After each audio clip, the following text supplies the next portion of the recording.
ராட்டை நேயர்கள் அனைவருக்கும் வணக்கம். வணக்கம்ண்ணா. வணக்கம் பாஸ்கர். வணக்கம். வணக்கம் நேயர்களே, வணக்கம் அனைவருக்கும். ம். தொடர்ச்சியா நம்ம கேபிட்டலிசம் பத்தி, அதுவும் நவீனமயமான இந்த neo capitalism, neo capitalism. Capital அப்படின்னு பேசிட்டு இருக்கோம். இது 4வது எபிசோடு. இதுக்கு முன்னாடியே, இது தனி சீசனா பேசுறதுக்கு முன்னாடியே நம்ம டிசாஸ்டர் சர்வைலன்ஸ் சம்பந்தமான கேபிட்டலிசத்தை புத்தக அறிமுகத்திலும் பேசியிருக்கோம். அடிக்கடி அவங்கள இந்த வார்த்தை சார்ந்து அது பெரும்பாலும் தகவல் தொழில்நுட்பம் சார்ந்ததாகவும் மக்களுடைய தனி மனித உரிமை சார்ந்தும் பேசியிருக்கோம். அதுல நம்ம கிட்டத்தட்ட இந்த பாட்காஸ்ட் ஒரு எவால்விங் பாட்காஸ்ட் மாதிரி தான் எனக்கு தோணுது. நம்ம ஒரு திட்டமிட்டு எதையும் செய்யல. ஒவ்வொரு நாளும் நமக்கு எழக்கூடிய கேள்வி, சமூகத்தில் இருக்கக்கூடிய பிரச்சனை, ரெண்டாவது அந்த கான்டெம்பரரியா வரக்கூடிய அந்த சிக்கல்கள் சார்ந்த உரையாடல் இருந்தா இந்த பாட்காஸ்டே உருவாகுது. நம்ம ஒன்றும் திட்டமிட்டு 6 மாசத்துக்கு அப்படி இப்படின்னு பிளான் பண்ணி வச்சு செய்யல. அதே வகையில இன்னைக்கான பாட்காஸ்ட் நம்ம ஒரு கடந்த 10-15 நாளாக சந்திக்கிறது ஒரு பக்கம். அதை சார்ந்து நிறைய சிந்திக்க இருக்கிறோம். இன்ஸ்ட்ருமெண்ட் சார்ந்து நிறைய சிந்திக்கிறோம். நம்ம எப்படி இண்டஸ்ட்ரியல் ரெவல்யூஷன் சார்ந்து சிந்திக்கணுமோ, இண்டஸ்ட்ரிக்கு ரெவல்யூஷன்ல இந்த மெக்கானிக்ஸ்ல இருந்து எலக்ட்ரானிக்ஸ், எலக்ட்ரானிக்ஸ்ல இருந்து இந்த மெக்கட்ரானிக்ஸ்னு ஒரு டிபார்ட்மெண்ட் ரொம்ப ஃபேமஸா இருந்தது 10 வருஷத்துக்கு முன்னாடி. ம் 10-15 வருஷத்துக்கு முன்னாடி மெக்கட்ரானிக்ஸ்ங்கிறது ரொம்ப ஃபேன்சியான. அதுலதான் உங்களுக்கு ஏரோநாட்டிக்ஸ் வந்தது. அதுலதான் இஎன்டே வந்தது. அதுலதான் பயோமெடிக்கல் இன்ஸ்ட்ருமெண்டேஷன் வந்தது. ஏன்னா ரெண்டும் இணையற இடம். மெக்கானிக்ஸ்ன்றது கிளாசிக்கல் சயின்ஸ்னு பிரிச்சுட்டாங்க. சிஎன்சி அப்புறம் மிஷின் முதல்ல முதல்ல வந்துச்சு. இதுல இல்ல, ஆமா. ம், ம். கம்ப்யூட்டர் கண்ட்ரோல்டு மிஷின் அப்படின்னு சொல்லி. ஆமா. அப்போ அதற்கு பிறகு எலக்ட்ரானிக்ஸ் வந்த பிறகு அது ஒரு நவீனமா தெரிஞ்சது. அப்போ ரெண்டையும் மிக்ஸ் பண்ணாங்க. எலக்ட்ரானிக்ஸ் கண்ட்ரோலிங் மெக்கானிக்ஸ் மிக்ஸ் பண்ணி பெரும்பாலும் டிரான்ஸ்போர்ட்டேஷன்ல தான் அது இருந்தது.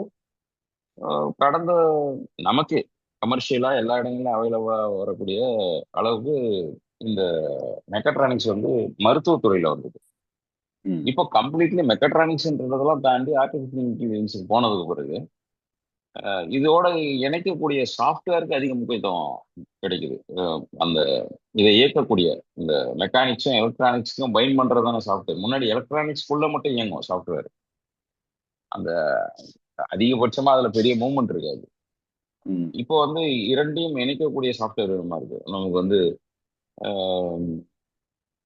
இந்த ரோபோட்டிக் சயின்ஸ்ல இருந்ததை விட நீங்க கொஞ்சம் கூடுதலான ஆர்டிபிஷியல் இன்டெலிஜென்ஸோட சேர்ந்து வரும்பொழுது நிறைய இப்ப நம்ம இண்டஸ்ட்ரின்னு பேசுறதே கிடையாது. இப்போ நம்ம அது அந்த மாடலே மாறிடுச்சு. இந்த மெக்கானிக்ஸ் மாடல் மாறின மாதிரி தொழில்நுட்பம், ஆட்டோமொபைலா இருக்கட்டும், மெடிசனா இருக்கட்டும், அல்லது கல்விக்காக பயன்படுத்துறது.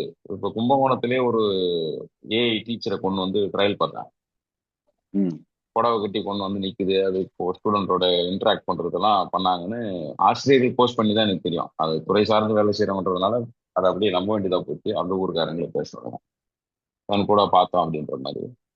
அப்போ முழுக்க முழுக்க மனிதர்கள் எலக்ட்ரானிக்ஸுக்கு அடுத்த கட்டத்தை நோக்கி நகர்ந்துட்டாங்க. இப்போ வெறுமனே அது வெறும் என்ன சொல்றது, மின்னணு கருவிகளா இல்லாம நுண் உணர் கருவிகளா மாறிட்டே வருது அப்படின்றதுதான் ம் அவங்களுடைய ஸ்டேட்மெண்ட். மின் அணுவா இருந்தது போய் நுண் உணர்வு கருவிகள். ஒரு ஒரு கருவி, அதுக்கு உணர்ச்சி உண்டு, அது ரெஸ்பாண்ட் பண்ணும். அது வெறும் டேட்டாவை ஃபிக்ஸ் பண்ணி கொடுக்காதுன்ற இடத்துல வந்துட்டோம். அது கொரோனா பீரியட்ல நிறைய எதிர்ப்பு இருந்தது பல நாடுகள்ல. இந்த செயற்கை நுண் அறிவு கொண்ட இயந்திரங்களை வைத்து மருத்துவம் பார்ப்பதற்கு எந்த அளவுக்கு ஆய்வு நடக்குதோ அதோட பல மடங்கு அதுக்கு எதிர்ப்பு நடந்தது. மெடிக்கல் நெக்லிஜென்ஸ் ஆல்ரெடியே நிறைய நடக்குது, தப்பு நடக்குது, எல்லாம் நடக்குது. இதை எப்படி கண்ட்ரோல் பண்ண போறோன்ற கேள்வி இருந்தது இல்லையா? இது பெரிய இடங்கள்ல நடந்தது. இப்போ ஒரு ஒரு சர்ஜன் அளவுல அதை ட்ரீட் பண்ணும்போது மட்டும் அந்த விவாதம் இருக்கு. ஆனா சின்ன சின்ன அளவுல நம்ம அதை ஏத்துக்கிறோம். ஒரு டயபெட்டிக் ஸ்ட்ரிப் ஒரு ஷோல்டர்ல ஓட்டிங்கன்னா அதை சாஃப்ட்வேர்ல வச்சுக்கிறதோ, அல்லது தொடர்ச்சியா ஹெச்பிஏஎன்சி இப்போ யாரும் டயபெட்டிக்னு போய் sugar level, blood sugar level check பண்ணலாம் யாரும் போறது இல்லை. சும்மா கையிலேயே பாத்துக்கிறாங்க, எல்லாம் வீட்லயே பாத்துக்கிறாங்க. அது போக முன்னாடி டெய்லி பார்த்துருந்தவங்க இப்போ ஒட்டிக்கிறாங்க உடம்புல. அது ம் அது உங்களுடைய ஸ்பைக், அது ஒரு சின்ன நீடிலோட சேர்த்து ஒரு ஸ்ட்ரிப்பு, அதை ஓ பஞ்ச் பண்ணிக்கிறாங்க உடம்புல. அதுல ம் நிறைய இப்போ திருவண்ணாமலாம் வாக்கிங் போறவங்க பார்த்தா ஷோல்டர்ல ஒட்டின்னு நடக்கிறாங்க. அதை நீங்க காலைல எழுந்ததுல இருந்து தூங்குற வரைக்கும் தூங்கும்போது எல்லாத்தையும் ரெகுலேட் பண்ணி ஒரு டேஷ்போர்டை உருவாக்கி நமக்கு ஒரு சாஃப்ட்வேர்ல கொடுத்துருக்கு. இது நார்மலைஸ் ஆயிடுச்சு இப்போ. இது யாரோ ஒரு பெரிய பெரிய பணக்காரர்கள் ரத்தன் டாட்டாக்கும் அம்பானி ஆதானிக்கு மட்டும்தான் இந்த தொழில்நுட்பம் கிடைக்கும்ன்ற அளவுக்கு இல்லாம அது ஒரு அஃபோர்டபுள் ஆக்சசிபிள் மார்க்கெட் ப்ராடக்டா மாறி இருக்கு இன்னைக்கு இந்த இன்ஸ்ட்ருமெண்ட்ஸ்லாம். ஆனா இப்போ பிளட் சுகர் லெவல்ல இது எல்லாரும் கைக்கு வந்துட்ட பிறகு இதுவே ஒரு அபத்தம். ஆனா இதை ஒரு டெமோக்ராட்டிக் ஸ்டேட்டா கூட நம்ம எடுத்துக்கிட்டா கூட இதற்கு பிறகு என்ன நடக்குதுன்னா, இப்ப ஹெச்பிஏஒன்சின்னு ஒண்ணு நீங்க டயபெட்டிக்லயே இதை பார்த்தா போதாது, இன்னும் குறிப்பான ஒரு வேல்யூ தான் நீங்க பார்க்கணும் அப்படின்னு சொல்லி ஆஸ்பத்திரி நகர்த்த வேண்டிய கட்டாயம் ஆஸ்பத்திரிக்கே வந்திருக்கு இப்போ இந்த இன்ஸ்ட்ருமெண்ட்னால. வெறும் பிளட் சுகர் பார்த்தா போதுன்ற இடத்துல இப்ப இல்ல ஆஸ்பத்திரி. அதெல்லாம் ஒத்துக்க முடியாதுங்க. நீங்க ஹெச்பிஏஎன்சி எடுக்கணும். ஹெச்பிஏஎன்சி எடுக்கிற மானிட்டரிங் சிஸ்டம் இன்னும் கமர்ஷியலைஸ் ஆகி மக்கள் கை கருவியா வரல. அப்போ இந்த ஹெச்பிஏஒன்சின்றது யூரோப்பியனுக்கும் ஒண்ணுதானா, அமெரிக்கனுக்கும் ஒண்ணுதானா, இந்தியனுக்கும் ஒண்ணுதானா, மங்கோலாய்ட்ஸுக்கும் ஒண்ணுதானா, சவுத் ஆப்பிரிக்கும் ஒண்ணுதானான்னு பார்க்கும்போது கொரோனா டைம்ல எப்படி SpO2ல ஒரு பிரச்சனை வந்ததோ அது எல்லா மக்களுக்கும் ஒரே அளவு இருக்கணும்னு அவசியம் இல்லைன்னு நிறைய ஆய்வாளர்கள் பிரச்சனை பண்ணாங்களோ, அதே மாதிரி மெடிக்கல் டேட்டா வழங்கக்கூடிய இன்ஸ்ட்ருமெண்ட்ஸை கேள்வி கேட்கிற அமைப்புகளோ நிறுவனங்களோ இடதுசாரிகளோ லிபரல்ஸோ டெமோக்ராட்டிக் ரிபப்ளிக் வலதுசாரி எங்கேயுமே அந்த கேள்வி இல்லாம ஏத்துக்கிறோமே. அதுல தான் இந்த கேபிட்டலிசம் பத்தி புது தலைப்பு, பெரிய அறிமுகம். இந்த தலைப்புக்கு 6 நிமிஷம் அறிமுகம் தேவைப்படுது, ஏன்னா அதுக்குள்ள போறது அவ்வளவு கடினமா இருக்கு. இப்படி ஒரு நிறுவனம் உற்பத்தி செய்யக்கூடிய ஒரு கருவி மீது எந்த கேள்வியும் இல்லாம இந்த மக்களை ஏத்துக்க வைக்கிறதெல்லாம் கேள்வி, முதல் கேள்வி.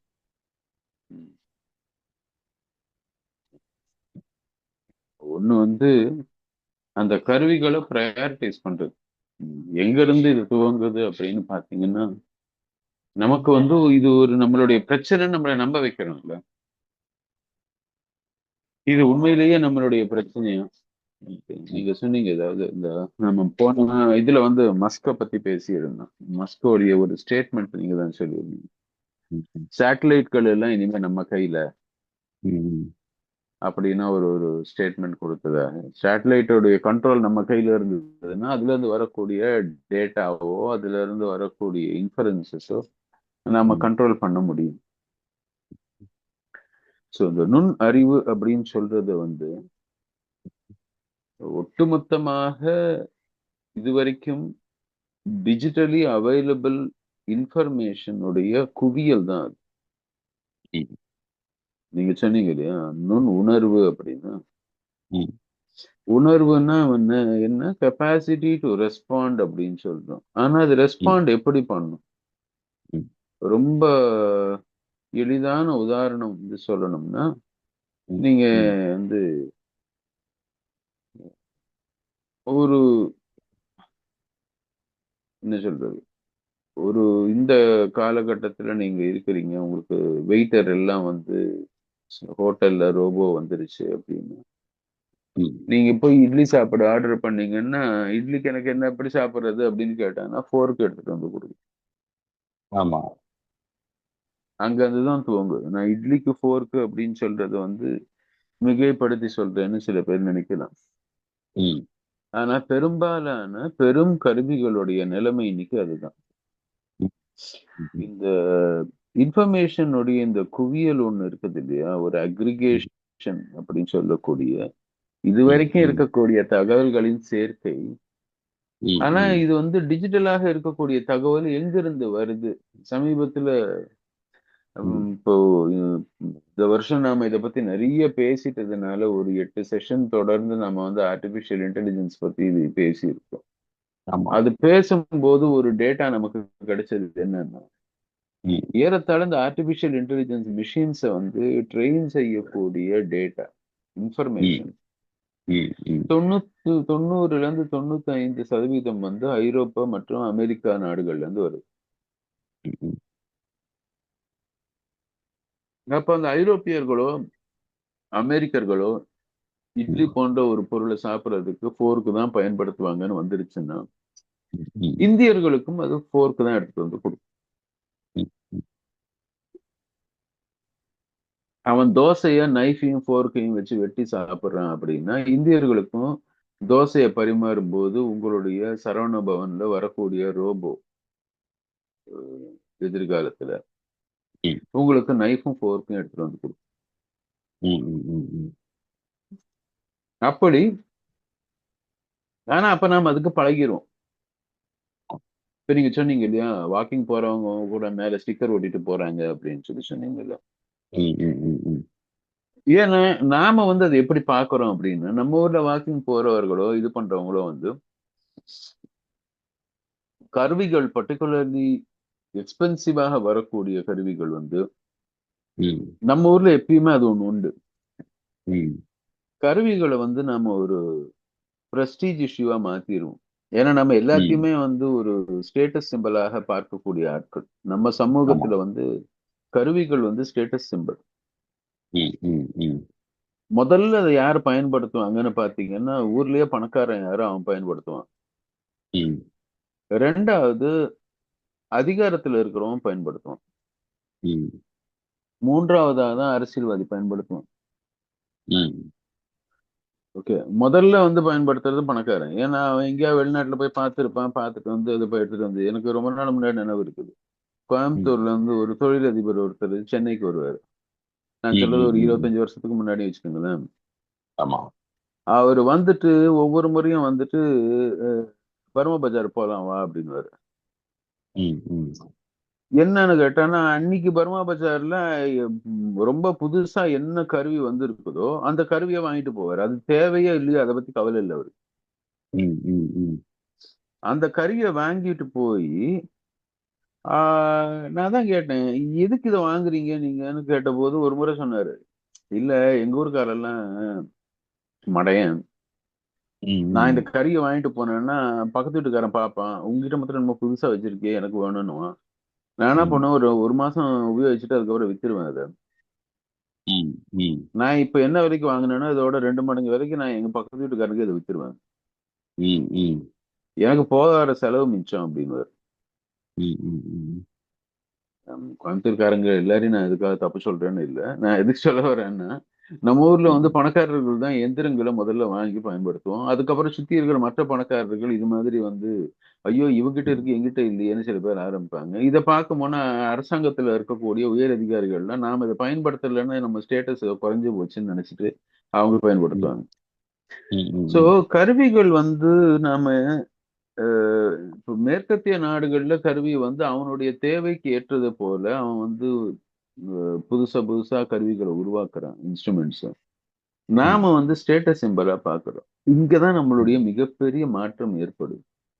ம், சோ ம், அந்த கருவியை அவன் எந்த புரிதலோட ஆரம்பிக்கிறான். இப்ப நீங்க சொன்னீங்க இல்லையா, அந்த SpO2 அந்த ஆக்சிஜன் லெவல்ஸ் வந்து எப்படி வந்து மாற்றங்கள் இருந்துச்சு, அதை வச்சு உணர்வு கொண்ட சப்போசட்லி உணர்வு கொண்ட இந்த இன்ஃபர்மேஷன் குவியலை அதிகமாக வைத்து செய்யக்கூடிய இந்த சாஃப்ட்வேர் இல்ல, ம், ம், வெவ்வேறு ரேஷியல் ப்ரிஃபரன்சஸ் இருக்கிறவங்களுக்கு வெவ்வேறு ஓட்டுன்றதை கூட அது புரிஞ்சுக்காம ம், ஆஹ், ம், கருப்பினத்தவர்களை அமெரிக்கால இருந்தவங்களை வந்து நிராகரிச்சதாக வந்து ஒரு செய்தி ம், வந்தது அந்த பீரியட்ல. ம், அதே ம், மாதிரி நம்ம ஊர்லயே கூட அந்த மாதிரி ரிப்போர்ட் கொடுத்தப்போ நிறைய டேட்டா கொடுத்து அதை அனலைஸ் பண்ண சொல்லும்போது அது ம், வந்து ஒரு ம், தவறான அனாலிசிஸ் பண்ணதாக, அதாவது வந்து குழந்தைகளுக்கான அந்த இதை வந்து நம்ம எப்படி வந்து கொரோனாவை எப்படி தடுக்கலாம் அப்படின்னு கேட்டதுக்கு அதை வச்சு வந்து குழந்தைங்களுக்கு வேற ஏதோ ஒரு நோய்வாய்ப்பட்டதை வந்து எப்படி அந்த நோய் வந்து அதிகமாகுது அப்படின்ற மாதிரி வேற ஏதோ ஒரு இன்ஃபரன்ஸ் எடுத்துட்டு வந்து அதை சொல்லுவாங்க. ம், ஸோ இன்னைக்கு நான் பார்க்கையில என்ன இதுல ஒரு பிரச்சனையா பார்க்கிறேன் அப்படின்னு, இப்போ நீங்க சொன்ன அந்த ஒரு விஷயம், அதாவது எப்படி நாம இதுக்கு அடாப்ட் பண்றோம் அப்படின்றது ம், ஒண்ணு. யார் டிசைன் பண்றாங்க, ம், ம், அவங்களுடைய இன்டென்ஷன் என்னன்றது ரெண்டாவது. இன்னைக்கு நம்ம எல்லாரும் கையில இந்த வாட்ச் கட்டிட்டு வாட்ச் வந்து நம்மளுடைய பிபி மெஷர் பண்ணுது, நம்மளுடைய வாக்கிங் ஸ்டெப்ஸ் மெஷர் பண்ணுதுன்னு ரொம்ப சந்தோஷமா இருக்கும். ம். ஆனா அது உங்களுக்கு மெஷர்மெண்ட் ஏதோ ஒரு நம்பரை காமிக்குது, நீங்க நம்புறீங்க 10,000 ஸ்டெப் நடந்தா நான் இன்னைக்கு ஹெல்த்தியா இருக்கேன்னு நம்பக்கூடிய ஆட்கள் பல பேர் இருக்கிறாங்க. ஆமா. 10,000 ஸ்டெப் வர்ற வரைக்கும் ஏதோ டென்ஷன் ஆயிடுறாங்க. ஸோ ம். ஒரு நம்பருக்குள்ள நாம அடக்கிக்கிறோம் இப்ப நீங்க நம்மளுடைய வாட்ச் கட்ட வாழ்க்கை. வேணாம். இப்ப அதை போன்ல இன்பிட் பண்ணிட்டாங்க. போனை மட்டும் கேரி பண்ணிட்டு போனா போதும். ம். ம். அதனால அது ஆனா அவ்வளவு துல்லியமா இல்லை. அது எல்லா டெஸ்டும் பண்ணிட்டோம். அது வந்து நமக்கு என்னன்னா நம்மளை திருப்திப்படுத்துது, ஆத்ம திருப்தி கொள்ள வைக்குது. நாமளும் ஏதோ ஆமா. பண்ணிட்டோன்னு அதை தாண்டி அதுல ஒண்ணும் இல்லை. பட் நம்புறவங்க நம்பி தான் இருக்கிறாங்க நீங்க சொல்ற மாதிரி. அதுக்கு பெரிய அஃபோர்ட்லாம் இருக்கு. 80,000 75,000 வாட்ச்லாம் இருக்கு. கர்மின்லாம் போனீங்கன்னா 55,000 60,000 வேற ஒண்ணுமே பண்ணாது. வெறும் ட்ராக்கர் இது. ஃபோன் கால் கூட கனெக்ட் ஆகாது. ஆனா அது அது யாரு விளம்பரப்படுத்துறாங்க? ஸ்போர்ட்ஸ்மேன் தான். விளம்பரப்படுத்தி அது பெருசா அதுக்குன்னே இருக்கிற வாட்ச் அது. மற்றபடி நீங்க வந்து சாம்சங், ஆப்பிள் அது இது போட்னு இருக்கிறது அது ஃபோன் கால், மெசேஜ் மெசேஜ்னு ஒரு மல்டிபர்பஸ் வெறும் ட்ராக்கருக்காக யூஸ் பண்றது இருக்கு. நீங்க உங்களோட டிராவல் அண்ட் உங்களுடைய ஃபிட்னஸ் ட்ராக்கர்னு இருக்கு, அதெல்லாம் காஸ்ட்லிலாம் இருக்கு, லட்சங்கள்லாம் இருக்கு.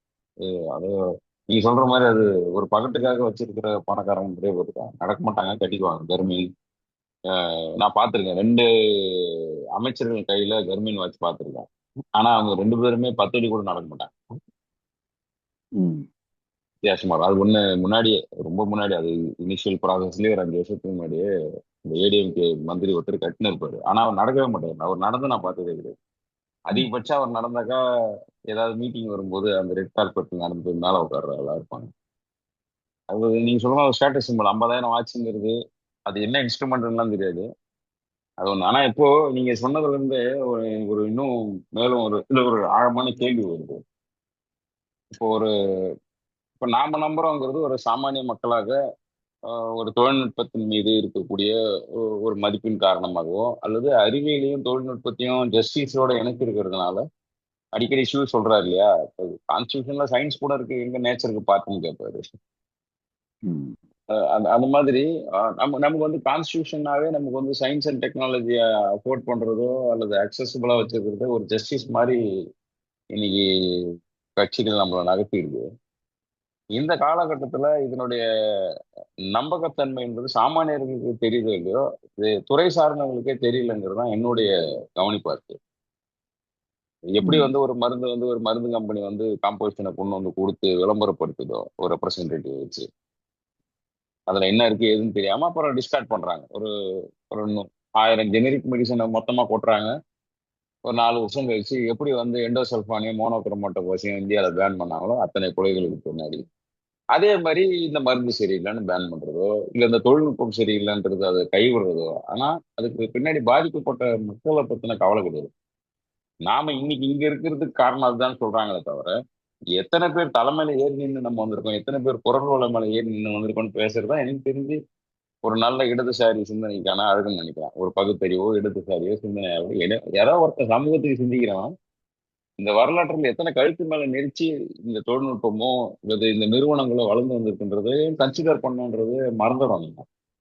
ம். இன்னைக்கு இத்தனை சௌகரியத்தோட நம்ம இருக்கிறதுக்கு காரணம் இதுதான் சொல்லிடுறோமே தவிர, இத்தனை சௌகரியத்துக்கு பின்னாடி எத்தனை பேர் சொத்து இருக்காங்கிறத கவுண்ட் பண்றதே கிடையாது. ஆனா இது அத்தனை சௌகரியமும் சஸ்டைனான சௌகரியமானா அதுவும் இல்லை. அப்படியே மாறுது, அடுத்த அதாவது வருஷம் மாறுது. நம்ம ஊர் இடதுசாரிகளுக்கு இருக்கக்கூடிய மிகப்பெரிய ஒரு பிரச்சனை என்னன்னா, ம், ம். இப்ப நம்ம பேர் சொல்லிடலாம். நம்ம ஜெயரஞ்சன் மாதிரி ஆட்கள் இருக்காங்கல்ல. ஆமா. இப்ப நம்மளுடைய திட்டக்குழுவுடைய துணைத் தலைவர் என்ன ஆ, எம்ஐடிஎஸ்ல இருந்து வர்றாரு. ஆமா. துல்லியமாக டேட்டா வச்சு பேசக்கூடிய நபர் தான் இல்லைன்னு சொல்லுது. ஆமா. ஆனா அவருடைய இடதுசாரி சிந்தனை வந்து ஒரு பிற்போக்குத்தனமான ஒரு இடதுசாரி சிந்தனை. அதாவது வந்து நாங்க ஒரு செட் மாடல் வச்சுட்டாங்க, நாங்க இந்த கண்ணாடி போட்டு தான் உலகத்தை பார்ப்போங்க, இந்த ம், கண்ணாடியில இருந்து தான் நாங்க பார்ப்போம், இந்த கண்ணாடி விட்டு நாங்க வெளியே வரமாட்டோம் அப்படி. ம். இயற்கையை மிகப்பெரிய அளவுல அழிப்பதற்கு காரணம் இவங்கள மாதிரி மனுஷங்க தான். ஆ, ஏன்னா இவங்க என்ன பண்ணிட்டாங்க, என்விரான்மெண்டலிசம் மூவ்மெண்ட்டையே வந்து ஏதோ ஒரு எலீட் மூவ்மெண்ட்னு மாத்திட்டாங்க. ம், ம், இவன் வலதுசாரியை மாத்திரம் சண்டை போட்டா பரவாயில்ல, இவன் மைண்ட்ல ஒரு எலீட்னு ஒரு உருவகத்தை ஏற்படுத்தி வச்சிட்டு இருக்கான். ஏன்னா இவன் அந்த ம், வந்து போர்ச்சுவாவுக்கும் இவங்களுக்கும் ப்ராலிட்டேரியட்டுக்கும் இருக்கக்கூடிய அந்த சண்டையில இருந்து இன்னும் வெளியே வரல. ம், ம், அது முடிஞ்சு போச்சு. உங்களுடைய மிகப்பெரிய போர்ஜுவா இன்னைக்கு வந்து சைனீஸ் கம்யூனிஸ்ட் கவர்மெண்ட். ம். உலகத்திலேயே மிகப்பெரிய போர்ஜுவா அவன் தான் இன்னைக்கு. நீங்க இன்னும் உட்கார்ந்துட்டு ஏதோ அதாவது இந்த வர்க்க அடிப்படையில இந்த இடதுசாரிகள் அப்ரோச் பண்றாங்கல்ல, ஆமா. அந்த வர்க்கம்ன்றது என்னன்றது ஃபண்டமெண்டல் டெஃபினேஷனே மாறி போயிட்டு இருக்கு. சோ அவன் ஆமா. வந்து கூறு போட்டு பிரிக்கிறான் உங்களை. ம், ஆப்பிள் ம், வாட்ச் ம், கட்டுறவன் இருக்கிறான், சைனா ஆப்பிள் மாதிரி வாட்ச் மாதிரியே கட்டுறவன் இருக்கிறான், அதுக்கு கீழே கட்டுறவன் இருக்கிறான். ஆனா எல்லாருடைய டேட்டாவும் எல்லாரும் பகிர்ந்துக்கிறான். ம், நீங்க ம், ம். கூகுளுக்கு டேட்டா கொடுத்தாலும், அமேசானுக்கு கொடுத்தாலும், மைக்ரோசாஃப்ட் கொடுத்தாலும் கட்டுறேன். இப்ப ம், வலதுசாரி ம், பத்தி நம்ம பேச வேண்டிய அவசியமே இல்லை. ஏன்னா அவனை பொறுத்த வரைக்கும் இந்த தொழில்நுட்பத்துக்குள்ள எனக்கு வந்து நான் தான் அந்த தொழில்நுட்பம் பண்ணேன்னு நான் வெளில சொல்லிட்டாலே போறோம். அதுக்கு மேல அவனுக்கு வந்து சிந்திக்கக்கூடிய கெப்பாசிட்டியோ அதுக்கு பத்தி யோசிக்கிறதோ அந்த ஒரு திறனை இல்லாத ஒரு ஒரு ம், குருட்டுத்தனமான ம். ஒரு போக்கு தான் அவங்களுக்கு. இடதுசாரிகள் என்ன ம், சொல்றாங்க, இது எல்லாருக்கும் பகிர்ந்து கொடுத்துட்டானே. நம்மாழ்வார நீங்க அடிக்கடி சொல்லுவீங்களே, நம்மாழ்வார் ஐயா சொல்லுவாருன்னு. ஆமா. உரம் கொடுக்கறதுக்கு வந்து நஞ்சு போட்டு உறைஞ்சு கொடுக்கறதுக்கு மானியம் மாத்திரம் எல்லா விவசாயிகளுக்கும் கொடுத்துட்டா நஞ்சு போட்டு தயாரிக்கிறது சரின்னு சொல்லக்கூடியதுதான் இடதுசாரிகளுடைய சிந்தனை போக்காரு. ம், ம், சோ இந்த வர்க்கம் அடிப்படையில பேசுறதுனாலயே இவங்க வந்து இல்லாத வில்லனை உருவாக்கி சண்டை போட்டுட்டு இருக்கிறாங்க. அதுல ம், யார் ம், ம், அடிச்சா நம்மளுக்கு வந்து பொலிட்டிக்கலா சேஃபா இருக்க முடியுமோ அவங்கள அடிக்கிறது வந்து ரொம்ப சுலபமா போயிடுச்சு. ஏன்னா ம், என்வரன்மெண்டலிஸ்ட் வந்து திரும்பி எந்திரிச்சு நின்று திரும்பி அடிக்க மாட்டாங்க, திரும்பி பேச மாட்டாங்க. ஒரு மாஸ் மூவ்மெண்ட் அது வர்றதுக்கு வாய்ப்பு இல்லை. ம், அதனால ம். வந்து நீங்க வந்து திருப்பி திருப்பி அவங்கள எலிட்டு எலிட்டு இப்ப இயற்கை விவசாயம் பேசுறவன தமிழ்நாடு முழுக்க எலிட்னு டிக்ளேர் பண்ற அளவு நிலைமையில தான் நாம இருக்கிறோம். அதற்கு ஆமா. முழு முதல் காரணம் அரசியல் ரீதியாக அந்த இயற்கை விவசாயத்துக்கு தேவையான அங்கீகாரம் இன்னைக்கு வராம இருக்கிறதுக்கு முக்கிய காரணம் இது மாதிரி ம், ஒரு பிற்போக்குத்தனமான இடதுசாரி சிந்தனை உள்ள ஜெயரஞ்சன் மாதிரி ஆட்கள் தான். ம், ம், ம், ம், ஏன்னா அவங்க வந்து ஆனா இந்த கருவிகளை வர வைப்பாங்க அவங்க. ம், அவங்களுடைய ம். ஒரு ஹிப்போக்ரசி என்னவா இருக்கும்னா, கருவிகள் கொண்டு யாராவது நாளைக்கு வந்து நான் இயற்கைக்கு மாற்றம் இல்லாம வந்து உங்களுக்கு கருவிகள் கொடுக்குறேன். அந்த கருவிகளை வச்சு நீங்க இவங்க வந்து தே வில் நாட் ஃபைட் ஒரு நானோ இது ஃபெர்டிலைசர்னு ஒரு விஞ்ஞானி சொல்றாங்க. அதை வந்து திருப்பி அதை எதிர்த்து பேசுறவர் நம்ம இவரு சுல்தான் இஸ்மாயில் தானே பேசுறாரு. ம், ம், ம், ம். ட்ரோன் பேஸ்ட் அக்ரிகல்ச்சர்னு சொல்லலாம், ஆர்டிபிஷியல் இன்டெலிஜென்ஸ் அக்ரிகல்ச்சர்னு அதெல்லாம் இவங்க கேள்வி கேட்க மாட்டாங்க. ஏன்னா அதை கேள்வி கேட்கிற அளவுக்கு இவங்களுக்கு புரிதல் இல்லை. சோ அந்த மாதிரி சில விஷயங்கள் வந்து நம்ம யோசிக்கணும். அதாவது நீங்க சொல்ற அந்த ஜஸ்ட் நீங்க அந்த இது சொன்னதுனால நான் சொல்றேன். இந்த ம். எப்படி வந்து யோசிக்க மாட்டேன்றாங்க, அதை பத்தி நான் புரிதல் இல்லாம போகுது அப்படின்றது. விஷயங்கள் காம்ப்ளிகேட் ஆகும்போது நீங்க ரெண்டு விஷயமா அதை வந்து நோக்கலாம். ஒண்ணு ஒரு பேர்ட்ஸ் ஐ வியூவா நீங்க வந்து எத்திக்கலா என்ன நடக்குது இங்க அப்படின்றத பார்க்கலாம். அல்லது அதனுடைய துல்லியமாக அதை முழுசா புரிஞ்சுட்டு அது ம், யாருக்கு ம். வேலை செய்யுது, இதுல கண்ட்ரோல் எங்க இருக்கு, செக்ஸ் அண்ட் பேலன்ஸ் எங்க இருக்குன்னு பார்க்கலாம். அதையாவது எதிர்க்கலாம். இது ரெண்டும் இல்லாம ஒரு அரைகுறை ஸ்டேஜ்ல தான் இருக்கு பெரும்பாலான எதிர்ப்புகள் இன்னைக்கு. எனக்கு ஒரு லூப் ஒண்ணு இதுல ஃபைண்ட் ஆகுது. என்னன்னா, இப்போ வந்து இந்த தொழில்நுட்பத்துக்கு எதிராக கேள்வி எழுப்பும்போது டைப்ரைட்டிங் வரும்போது அப்படித்தான் சொன்னாங்க, கம்ப்யூட்டர் வரும்போது அப்படித்தான் சொன்னாங்க, ஏரோப்ளேன் வரும்போது அப்படித்தான் சொன்னாங்கன்னு சொல்லுவாங்க. இது வந்து ம். ஒரு தட்டையா ஒரு ஒரு ஒரு யானையுடைய வாலை மட்டும் புடிச்சிட்டு பேசுற மாதிரியோ, இல்ல எங்கேயாவது கை வச்சு தொட்டு பார்த்துட்டு பேசுற மாதிரி. இல்ல இல்ல யானையோட வாழ கிடையாது. இது யானையோட பொம்மையை வந்து பேப்பர்ல வரைஞ்சு அதை வச்சு யானையை சொல்ற மாதிரி டூ டைமென்ஷனல் திங்கிங். இது இது வந்து திங்கிங். ஒரு ஒரு புரிதலே இல்லாம ஒரு ஜெனரிக்கான ஒரு ஸ்டேட்மெண்ட் இது. ஏன்னா ஆனா அந்த எல்லாத்தையும் லூப் வந்து எதிர்த்தாங்க எப்படி அப்படின்னு. இருக்குன்னா, அந்த தொழில்நுட்பம் யாருக்கு துணையா நிக்குது. அப்போ ஒரு ஒரு நபர் வளர்றாரு. இன்னைக்கு வந்து செயல்திறன் சார்ந்த அமைச்சகத்தை தலைமையேற்று நடத்த போற ஆளை டெஸ்லா மாறி இருக்காரு. ம். அந்த இவரு யார் மஸ்க் மாறி இருக்காரு. இப்போ நீங்க பேசிட்டு இருக்கும்போதே அது வந்து நியூஸ்ல வந்துட்டே இருக்கு. ம். ரெண்டு பேர் வராங்க. இந்திய வம்சாவளியை சார்ந்த ஒரு நபரும் மஸ்கும் சேர்ந்து அந்த துறையை டாஜின்னு வச்சிருப்பாங்க, டிஓஜி. அந்த ம். எஃபிஷியன்சி துறையை வந்து அவர்கிட்ட கொடுக்குறாங்க. அமெரிக்காவுடைய எஃபிஷியன்சி இனி மஸ்க் தான் இனிமே. ஆக்சுவலா அவர் பிரசிடென்ட். அவர் போய் எதுக்கு இந்த மாதிரி டீகிரேட் பண்றாங்கன்னு தெரியல. அவரை டீ ப்ரொமோட் பண்ண மாதிரி இருக்குது. அப்போ அவருக்கு அந்த மக்கள் ஓட்டு போடல, ட்ரம்ப்புக்கு தானே ஓட்டு போட்டாங்க. காசு அவர் கொடுத்தாங்க, ஆமா, ட்ரம்ப்புக்கு தானே சட்ட விருது தான் ஆமா. போட்டிருக்கிறது ட்ரம்ப். ட்ரம்ப் படைய பார்க்காத மாதிரி இருக்கு. ஆனா அப்ப ம். அப்ப அவர் சொல்லும் பொழுது இந்த லூப் வழியாக, இந்த தொழில்நுட்பத்தினுடைய வளர்ச்சி வழியாக ஒரு அரசாங்கத்தை ரன் பண்ற அளவுக்கு ஒரு அரசாங்கமே தானாக செயல்படக்கூடிய ஒரு ஆபரேஷனல் ஃபங்க்ஷனல் கவர்மெண்டாக இருக்கிறது யாருன்னு பார்த்தா, இன்னைக்கு இந்தியா மாதிரி நாடுகள்ல அம்பானி அதானி மாதிரி இருக்கக்கூடிய பெரும் பணக்காரர்களும், அமெரிக்கால ஒரு ஆளு, ஐரோப்பால துண்டு துண்டா இருக்கிறாங்க. தனித்துன்னு ஒரு நபரை காட்ட முடியல.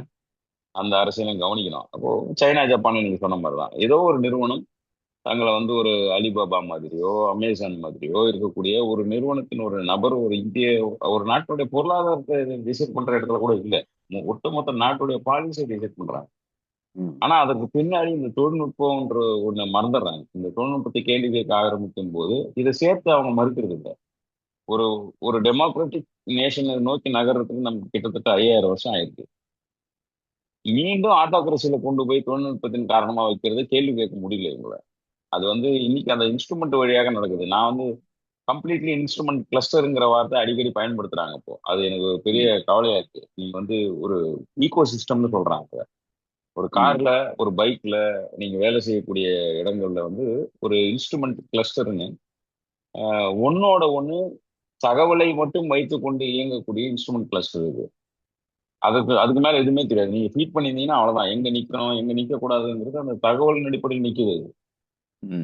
ஆம், அந்த பெர்ட் ஆன்ஸ்டாவுடைய கிளாஸ்னு ஒரு டாக்குமெண்ட்ரியில் அப்படிதான் காட்டியிருப்பாங்க. மெக்கனைசேஷன் வந்து ஆட்டோமேட் பண்ணும்பொழுது பாட்டில் தயாரிப்புல 10 பாட்டில் கீழே வந்து டப்பு டப்புன்னு உடைய சுயமா அது சிந்திக்காது. நான் அது திருப்பூர்ல வந்து ஒரு குழந்தைங்களோட பேசும்போது அது சொல்லிச்சு ஒரு வார்த்தை. அந்த வார்த்தை இந்த பாட்காஸ்டுக்கு மட்டும் இல்ல, என்னுடைய லைஃப் லெசன் மாதிரி நான் அதை வச்சிருக்கேன். என்னன்னா, மனிதர்களுக்கும் இயந்திரங்களுக்கும் என்ன வித்தியாசம்னு கேட்டேன். அப்போ அது சொல்லுது, மனிதன் தன் தவறை தானே சரி செய்து கொள்ள வாய்ப்பு இருக்கிறான். எந்திரம் தன் தவறுகளை தானே சரி செஞ்சுக்க வாய்ப்பு இல்லாதது அப்படின்னு சொன்னான் ஒரு பையன். ஒரு 10 வயசு இருக்கும். அதை கூட இவங்க சேலஞ்ச் பண்ணுவாங்க இப்போ. அது வந்து நான் வந்து அது செல்ஃபா இதுவாயிரும் அது இதுன்னு. ஆனா தன் தவறுகளை மட்டும் கிடையாது, தன்னுடைய நோய்மையை குணப்படுத்திக்க முடியும், தன்னுடைய சிந்தனை போக்கை மாற்றிக்க முடியும். பல விஷயங்கள் நமக்கு வந்து இந்த நுண்ணுணர்வு நுண்ணறிவோட கனெக்ட் பண்ணதா இருக்கு. ஏன்னா நமக்கு உணர்வும் அறிவும் சேர்ந்து இருக்கு. இவங்க என்ன நினைக்க வராங்கன்னா, இந்த நுண் அறிவுன்னு நீங்க சொன்ன மாதிரி அது நுண் அறிவு கிடையாது. அது அது வந்து ஒரு ஒரு டேட்டாவுடைய மேனிப்புலேஷன் தான். அது ஒரு டேஷ்போர்டு மேனிப்புலேஷன் நுண்ணறிவுன்னு சொல்றாங்க. அந்த நுண்ணறிவுன்னு ஒத்துக்க முடியாது. அந்த நுண் உணர்வும் சேர்ந்து இயங்குவது தான் நம்ம அறிவுன்னே சொல்றோம். இந்த அறிவும் உணர்வும் சேர்ந்து இயங்குது அப்படிங்கிறது இல்ல. இது இந்த ஃபேன்சியான பேர்கள் அத்தனையும் என்ன நடக்குதுன்னா அதிகாரமா கன்வெர்ட் ஆகுது. இந்த அதிகாரத்தை எதிர்த்து கேள்வி கேட்கறது, இந்த அதிகாரமற்ற ஒரு தொழில்நுட்பம் எங்க இருக்குன்னு பார்த்தா இல்ல. அதிகாரமற்ற ஒரு இண்டஸ்ட்ரி எங்க இருக்குன்னு பார்த்தா இல்ல. அதிகாரமற்ற ஒரு மார்க்கெட் ஸ்ட்ராட்டஜி எங்க இருக்குன்னு பார்த்தா இல்ல. மொத்தமா அதிகாரத்தை நோக்கி நீ வெறும் மார்க்கெட்டை மட்டும் கையில வச்சுக்கிட்டு ப்ரொடக்ஷனே கிடையாது. மார்க்கெட்டை மட்டும் கையில வச்சிருக்கக்கூடிய 2 3 பேர் இருக்கிறாங்க. அமேசான் உள்ளிட்ட ஆட்கள் இருக்கிறாங்க. இவங்க இவங்க எதையும் உற்பத்தி பண்றது ரொம்ப குறைவு. அவங்க இப்பதான் உற்பத்தியில இறங்குறாங்க. ஆனா மார்க்கெட்டை மட்டும் கையில வச்சு அதை மேனிப்புலேட் பண்ற இதுல அவங்க வந்து இப்போ டிசைடிங் ஃபேக்டரா இருக்கிறாங்க. எந்த அரசியலை டிசைட் பண்ணனாலும் அவங்க பண்றாங்க. எந்த கம்பெனி அக்வசிஷன் பண்ணிக்கணும், ஒரு டெமோக்ராட்டிக்கா ஒரு கம்பெனி இருக்குன்னா அதை ஈஸியா அக்வசிஷன் பண்ணி அதை மீண்டும் இவங்க கம்பெனியோட இணைச்சு அதே ஆட்டோகிரஸில போற இதுல இந்த எதையும் கேள்வி கேட்கல அப்படின்னா இந்த நியோ கேபிட்டலிசம்ன்ற விஷயத்தை இவங்க ஒத்துக்கலன்னு நினைக்கிறேன். நாம ஏற்கனவே ஒரு பொன்னுலகம் கண்டுட்டோம் அப்படிங்கிற பார்வை. இல்ல இவரு ஏங்கிள்ஸ் லெனின்லாம் சொன்ன மாதிரி இழப்பதற்கு எதுவும் இல்லை, அடைவதற்கு ஒரு பொன்னுலகம் இருக்குன்னா இவங்க அடைஞ்சிட்ட மாதிரி, அந்த பொன்னுலகத்தை அடைந்த மாதிரி அந்த இடத்துல இருந்து கொண்டாடாத மட்டும் தான் செய்யறாங்கன்றதுதான் என்னுடைய இறுதி கருத்தா இருக்கு. ஏன்னா அதை கேள்வி கேட்கறதுன்றது நின்று போச்சுன்னா நிச்சயம் மீண்டும் நம்ம அரசர்கள் காலத்துல போட்டு சுட்டு போட்ட அரசர்கள் காலத்துலதான் நம்ம நுழைஞ்சிருவோம் அப்படிங்கறதுதான் என்னுடைய இறுதி கருத்து. நான் இதுல இந்த இன்ஸ்ட்ருமெண்டேஷன் மட்டும் இல்ல, ஒட்டுமொத்த தொழில்நுட்பம் சந்தை சார்ந்த விஷயங்கள். வாழ்க்கைய வந்து கருவிகள்ல தொலைச்சிட்டு இருக்குது. எங்க பார்த்தாலும் யார பார்த்தாலும் கருவிகளை வச்சுட்டு, ஏழைகளுக்கு இந்த கருவிகள் கையில கொடுத்துட்டான்னா கருவியே பார்த்துட்டு இருப்பாங்க. சுத்தி இருக்கிறவங்களை பார்க்க மாட்டாங்க. ஒருத்தர் ஒருத்தர் பார்த்து பேசுனா தான், பழகுனா தான் வந்து அநீதி என்ன நீதி என்ன அப்படிங்கிறத புரிஞ்சுட்டு 4 பேர் சேர்ந்து அதற்கு எதிராகவோ அல்லது நீதியை நிலைநாட்டவோ வேலை செய்ய வாய்ப்பு இருக்கு. எல்லார் கையிலும் கருவி கொடுத்தாங்கன்னா அதுக்கப்புறம் அந்த கெப்பாசிட்டி அவங்க இழந்துடுவாங்க கொஞ்சம் கொஞ்சமா. இது வந்து ஒரு முதலாளித்துவத்துடைய இன்னிய ஒரு மிகப்பெரிய ஒரு பரிமாணமாக நம்ம வந்து பார்க்க தவறிட்டோம் அப்படின்னா கண்ணுக்கு எதிரில் நடந்துட்டு இருக்கக்கூடிய ஒரு மிகப்பெரிய ஒரு சதி அப்படின்னு கூட சொல்லலாம். ஏன்னா அதுல சின்ன சின்னதா நமக்கு பெனிஃபிட் இல்லாம போகுமா அப்படின்னா நிச்சயமா இருக்கும். பெனிஃபிட் இல்லாம இருக்காது. ஏதோ ஒரு விதத்துல சின்னதாக ஒரு பெனிஃபிட் இருக்கத்தான் செய்யும். ஆனா அந்த சின்ன பெனிஃபிட்டை கொண்டு பெரிய உண்மையை மறைக்க கூடாது. பெரிய உண்மை என்ன அப்படின்னு பார்த்தோம்னா தட் தேர் இஸ் நோ இதுன்றதுதான் ரியாலிட்டி. இதுல வந்து கண்ட்ரோல் சில பேர் கையில தான் இருக்கு. சாய்ஸ் உங்களுக்கு அந்த சாய்ஸை ஏற்படுத்தக்கூடிய உங்களுடைய சாய்ஸை ரெஸ்ட்ரிக்ட் பண்ணுது அது. எப்ப உங்க சாய்ஸ் வந்து ரெஸ்ட்ரிக்ட் ஆகுதோ அப்பவே வந்து உங்களுடைய சாய்ஸ் இன்னொருத்தர் கையில போயிடுது. அவங்களுடைய லாபத்துக்கு தான் அது வேலை செய்யும். அது திறன் அடிப்படையிலையும் கெப்பாசிட்டி அடிப்படையிலையும் எல்லா விதத்திலையும் அது நடக்குது. ஸோ இன்ஸ்ட்ருமெண்ட்டை பார்த்துட்டு மக்கள் வந்து அவங்களுடைய ஃப்ரீடம் இழந்துடக்கூடாது. அதுதான் எனக்கு ஒரு இறுதி கருத்தை நான் சொல்ல விரும்புறது, ஃப்ரீடம்னா என்ன? இதுல இன்ஸ்ட்ருமெண்ட்டை வந்து நான் இந்த இன்ஸ்ட்ருமெண்ட் அல்லது அந்த இன்ஸ்ட்ருமெண்ட்டை நான் வந்து மாத்துறேன், இதுக்கு பதிலா நான் இன்னொரு இன்ஸ்ட்ருமெண்ட்டை வாங்கி வச்சுக்கிறேன்னு சொல்றது ஃப்ரீடம் கிடையாது. இன்ஸ்ட்ருமெண்ட் வேணுமா வேணாமா, அந்த இன்ஸ்ட்ருமெண்ட்ல இந்த வடிவில தான் அந்த இன்ஸ்ட்ருமெண்ட் இருக்கணுமா வேணாமா அப்படின்னு சொல்லக்கூடிய கெப்பாசிட்டி நம்ம கையில இருக்கா இல்லையா? இதுதான் வந்து அல்டிமேட்லி நம்மளுடைய சுதந்திரத்தை பத்தின கொஞ்சம் கொஞ்சம் ஸ்லைட்லி ஹையர் லெவல் ஆஃப் ஒரு என்கேஜ்மெண்ட் அண்ட் அண்டர்ஸ்டாண்டிங் நமக்கு உருவாகணும்னா நம்ம அந்த லெவல்ல யோசிச்சாகணும் அப்படின்றத மக்களுக்கு இது சிந்திங்க. நாம ராட்டையில சொல்லிட்டே இருப்போம் அப்படின்றத முடிச்சுக்கலாம் பாக்குறேன். நன்றி எனக்கு மக்களே, தொடர்ந்து கேட்டுட்டே இருங்க. சொல்லுங்க பாஸ்கர், சாரி. டேஷ்போர்டும் பேராமீட்டரும் மட்டும் போதுமானதா இருக்காது மக்களுடைய சந்தோஷத்துக்கு. அந்த டேஷ்போர்டு பேராமீட்டர் எல்லாம் இங்கே டிசைன் ஆயிடுச்சு, அதுக்குள்ள மட்டும்தான், அந்த லிமிட்டேஷனுக்குள்ளதான் வேலை செய்யும். லிமிட்டேஷன் அண்ட் டீலிமிட்டேஷன்ற அந்த ஃபிக்சேஷன்லாம், அந்த அந்த அந்த டியோ ஃபிக்சேஷன்லாம் வந்து சமூகத்தினுடைய டைனாமிக்ஸ்க்கு ஒத்து வராது. இந்த மார்க்சியத்தினுடைய அல்லது இடதுசாரி தத்துவத்தினுடைய அடிப்படையே அந்த சோஷியல் டைனாமிக்ஸ் மையமா வச்சது. சோஷியல் டைனாமிக்ஸ்க்கே வந்து ஒரு ரெஸ்ட்ரிக்டடு டேட்டா அந்த பேராமீட்டர்ல வேலை செய்யுது அப்படின்னா, நாம நம்ம சுதந்திரம் மட்டும் கிடையாது, நாம நிறைய இழக்கிறோம்னு அர்த்தம். நிறைய சௌகரியங்களை, நிறைய அமைதி நிம்மதியை இழக்கிறோம்னு அர்த்தம். ஏன்னா ஒரு அது ஏற்கனவே நேரம் டவுன் நம்மளுடைய பண்ணிருக்கு. ஒட்டுமொத்த அறிவையே வெளிக்கிறோம் இல்ல, பாரம்பரிய அறிவுன்ற ஒரு தனிப்பட்ட ஒரு அறிவுன்ற ஒரு இதுவே வந்து இப்ப நிராகரிக்கிறோம். சரி, பாரம்பரிய அறிவை வந்து ஒரு காலத்துல மூட நம்பிக்கைன்னு எதிர்த்தோம், அதுல கொஞ்சம் நியாயப்படுத்தக்கூடிய விஷயங்கள் இருந்துச்சு. ஆனா இப்ப என்ன பண்றோம்னா பாரம்பரிய அறிவுன்னு ஒண்ணு இல்லவே இல்லைன்ற மாதிரி, அது தேவையில்லை, எதுக்கு வச்சுட்டு என்ன இருக்கு. அதுக்கு பதிலா இப்ப இயந்திரத்திலே மற்ற அறிவுகள்லாம் வந்து நவீன அறிவு அப்படின்னு சொல்லக்கூடிய அந்த modern western thought process of approach to everything. நான் ஆனா முன்னாடி என்ன ரொம்ப கூத்துனா, சிம்பிளிஸ்டிக்கா கொடுத்த இதே உதாரணம். பாரம்பரிய அறிவெல்லாம் வந்து புறக்கணிச்ச மக்கள் தான் கருப்பு கவுனி அரிசிக்கு மட்டும் கியூல நிக்கிறாங்க.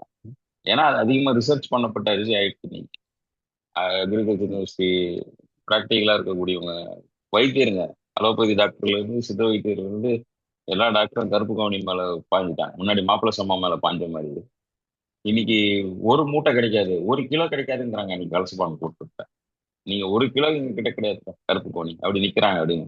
ஆனா ம். அதை எதிர்த்து பேசக்கூடிய சில இளைஞர்கள் இருக்காங்க. 170 நாள் 180 நாள் பயிரை வச்சுக்கிட்டு ம். 3 போக விளைவிக்க வேண்டிய இடத்துல ஒரு நெல்லை வளர்த்து உங்களுடைய நகரத்துக்கு நாங்க தீனி போனோம் என்ன அவசியம் வெளின்னு கேட்டாப்புல அந்த சென்னையில வந்து பேசினப்போ, எனக்கு வந்து 3 போகம் விளைவிக்கிற என்னுடைய உழைப்பை 3 மடங்கு ஆக்கி உங்களுடைய நோய்மையை குணப்படுத்த வேண்டிய கட்டாயத்தை என்ன ஏன் ஏற்படுத்துறீங்கன்னு கேக்குறாங்க. இந்த கட்டாயத்தை படுத்துறவங்க எல்லாருமே இந்த அறிவியலை ஒப்புக்கொண்டவங்க. அறிவியல்னா அந்த தொழில்நுட்பங்களை ஒப்புக்கொண்டு இது நம்மள ம். அதுக்கு நமக்கு மெசையா இருக்குன்னு நம்புறவங்க தான் இதே ஆளுங்க இந்த கருப்பு கவுனி அரிசி நோக்கி ஏன் நவறாங்கன்னு நமக்கு தெரியல.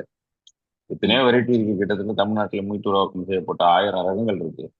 ஆனா ம். ஒரு அலோபதி டாக்டர் இதையா சஜஸ்ட் பண்ணோம். அந்த அலோபதி டாக்டருக்கு சஜஸ்ட் பண்ணதை ஒத்துக்கிட்டு வாழறவங்க இது பக்கம் ஏன் திரும்பணும். இதையே விவசாயியோட பேர்டனா நீங்க மாத்தி வச்சிருக்காங்கன்னு கேள்வி கேட்டா அதுக்கும் அவங்க கிட்ட பதில் இல்லை. இவங்க பெண்டுலம் மாதிரி இந்த எண்ட்ல இருந்து அந்த எண்டுக்கு ஓடிடுறாங்க. அங்க போய் நிக்கிறாங்க, டெஸ்லா தான் நம்மளை காப்பாத்தும், மைக்ரோசாஃப்ட் தான் காப்பாத்தும், அல்லது அம்பானி அதானி ஸ்டெர்லைட் தான் காப்பாத்தணும், அந்த பக்கம் நிக்கிறாங்க. அந்த பெண்டுலத்தை அங்க கை விட்டோம்னு இந்த எண்டுக்கு வந்து நின்னுறாங்க. மீண்டும் மீண்டும் நம்ம சொல்றது ரிட்டையர் ஆன பிறகுதான் இயற்கை விவசாயத்துக்கு வருவாங்க பாரு. ஆமா, ரிட்டையர் ஆனதுக்கு அப்புறம் இயற்கை விவசாயம், ரிட்டையர் ஆனதுக்கு அப்புறம் ஹோமியோபதி, ரிட்டையர் ஆனதுக்கு அப்புறம் ஆயுர்வேதம், ரிட்டையர் அந்த மாதிரி ஆனதுக்கு அப்புறம் வருவாங்க. யோகா யோகா பயிற்சி. என்ன, அது மாதிரி அது வரைக்கும் வந்து நாங்க எல்லாத்தையும் இதெல்லாம் வேலைக்கு ஆகாதுங்க அப்படின்னு அரசாங்கத்துல இருக்கக்கூடிய அதிகாரிகள் நிறைய பேர் ரிட்டையர் ஆனதுக்கு அப்புறம் தான் அதுக்கு வருவாங்க. இருக்கு. அதனால இத்தனை கேள்விகளுக்கு மத்தியில தான் இந்த நியோ கேபிட்டலிசம் பத்தின ஒரு உரையாடல் நிகழ்த்த வேண்டியிருக்கு. கேள்வி கேட்காம இருக்கணும்னா மீண்டும் நம்ம ஆட்டோகிரேஷன் நோக்கி நகர்ந்துருவோம். ஒரு இண்டஸ்ட்ரியல் பேஸ்ட் எக்கனாமி மட்டும்தான் இருக்கும். அதுல மக்கள் இருப்பாங்களான்னு தெரியாது. இயந்திரங்களும் இயந்திரத்தை நிர்வகிக்கக்கூடிய நிர்வாகிகள் தான் இருப்பாங்கன்றதோட நிறைவு செஞ்சுப்போம். நன்றி சொல்லி இன்னொரு ஒரு சிற்றுரை வேற ஆக்கிட்டோம். ஆமா, மீண்டும் அனைவருக்கும் நன்றி, சந்திப்போம். பார்க்கலாம்.